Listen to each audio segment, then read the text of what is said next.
ලෝක යුද්ධයේ දරුණතම කාලය. ජර්මන් ලුෆ්ට්වාෆේ ගුවන් හමුදාව ඉදිරියේ සෝවියට් ගුවන් යානා එකින් එක අහසේදීම දැවි අලු වී ගියා. සෝවියට් දේශයේ දක්ෂතම සහ පළපුරුදුම නියමුවන් බොහෝ දෙනෙක් මේ වන විටත් මිය ගිහින්. සෝවියට් ගුවන් හමුදාව හිටියේ දැඩි අර්බුදයක. සතුරාගේ උපාය මාර්ග ඉතාමත් දියුණුයි. පැරණි ක්‍රමවලටම හුරුවුණු පයිලට්ලාට ජර්මන් ප්‍රහාර හමුවේ බේරෙන්න කිසිම ඉඩක් තිබුණේ නැහැ. මේ මරණීය අගාධය මැද තමයි අලුත් පයිලට්ලා බඳවා ගන්නා සම්මුඛ පරීක්ෂණය පැවැත්වුණේ. පරීක්ෂක නිලධාරියා තරුණ පයිලට්ගෙන් මෙහෙම ඇහුවා.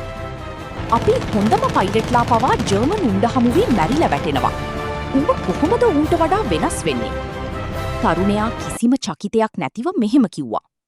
සර්, ඔවුන් මිය ගියේ ජර්මන් පයිලට්ලා බලාපොරොත්තු වෙන දේම ඌන් කළ නිසයි. හැමෝම බේරෙන්න දඟලද්දි මම සතුරාට අනුමාන කරන්න බැරි අන්ප්‍රෙඩික්ටබල් දෙයක් කරනවා.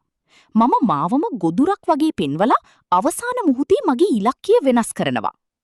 ඔහුගේ වෙනස් විදිහට සිටීම නිසාම ඔහුව තෝරාගත්තා.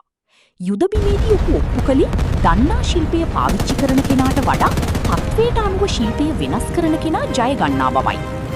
ප්‍රවීණයන් පවා අසාර්ථක වන තැනක ඔබ සාර්ථක වීමට නම් ඔබ සිතන ක්‍රමය සම්පූර්ණයෙන්ම වෙනස් විය යුතුයි.